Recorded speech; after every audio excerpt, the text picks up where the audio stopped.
If you'd like to address the Weston Board of Education and our administration, this is your time to do so. As always, the protocol is to state your name and address for the record, please, and to limit your comments to a maximum of 2 to 3 minutes. First speaker this evening. Good evening, I'm Darcy Hawes, Mary Lane. Thank you for allowing me the opportunity to speak. I respectfully request that the potential proposal of public offices commingled with any school building be removed from consideration at this time. I understand that the proposal is in process, but it is apparent to me that there is significant intent to commingle public offices with our schools. In reading the proposal by the architectural firm contracted to evaluate school space, it is evident that the goal is to evaluate how to commingle public town offices and students in our schools. The proposal states in the first paragraph that the purpose of this study is to assist the Weston Public Schools with the evaluation of the space consolidation of staff into the elementary school or middle school. It also states the purpose of this study is to evaluate the current and long-term space needs of these departments and groups as the town considers the removal of the annex portable structure and the consolidation of the declining elementary school enrollment, which, by the way, we know did not decrease, but rather increased this year. The proposal further states that the architect will document code implications of mixing the business uses of the offices and senior center with the education uses of the elementary and middle school, and the consideration of school security and public access.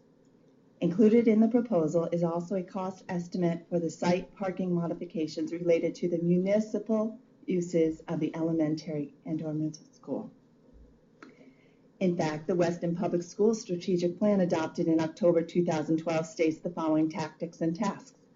The administration will develop alternative plans for building use based on projected enrollment. Also, if the community is able to take advantage of available school facilities, coordinate a plan with the town to optimize available school space for town officials. Today I had the opportunity with other members of Weston Students First to meet with Governor Malloy's office regarding the commingling of our town offices with our schools.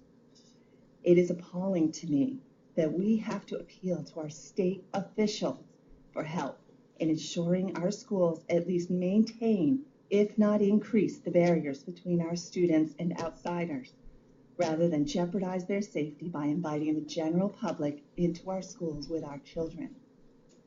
I am clear, there is no misconception that the study is ongoing. I am also clear that there is stated intent on the Board of Education and the town administration to commingle town offices and schools. The issue was raised last year and parents were opposed. And here we are again, just days after the anniversary of 1214, we are discussing commingling public offices and students once again. I am baffled by this. I respectfully ask that you take the safety of our schools and students off the negotiating table now and remove from consideration use of commingling town offices in our schools. Thank you. Thanks, Darcy. Next public comment speaker for this evening, please.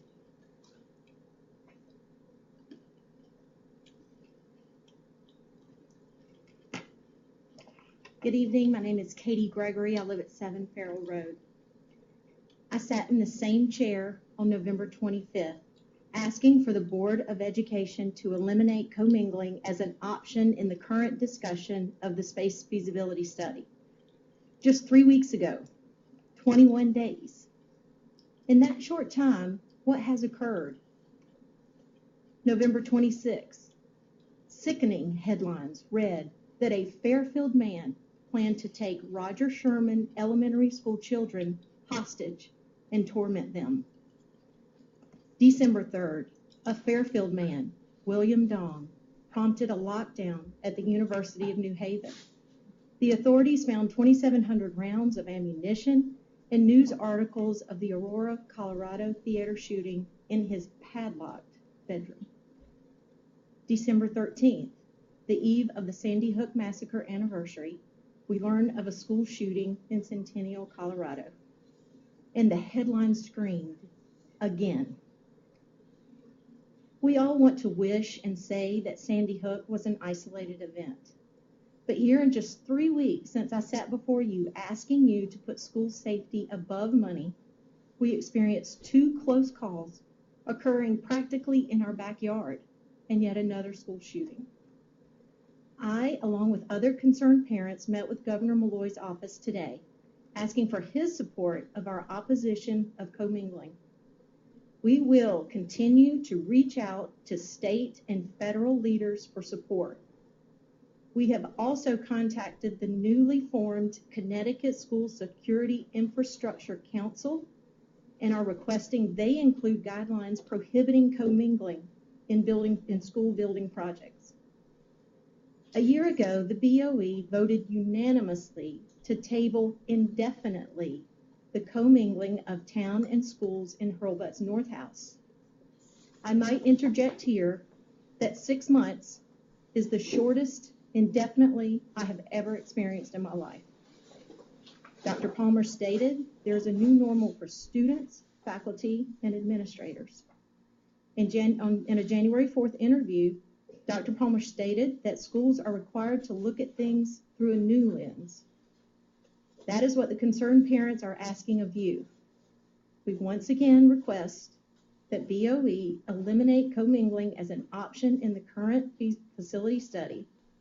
I thank you for your service to our schools and for the opportunity to share a few comments again tonight. Thank you. Thanks, Katie.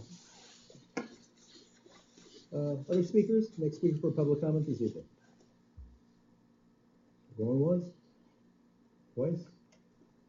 Public comment is closed. We appreciate your comments, and we do listen to all of your comments, and it is a process, but we do listen.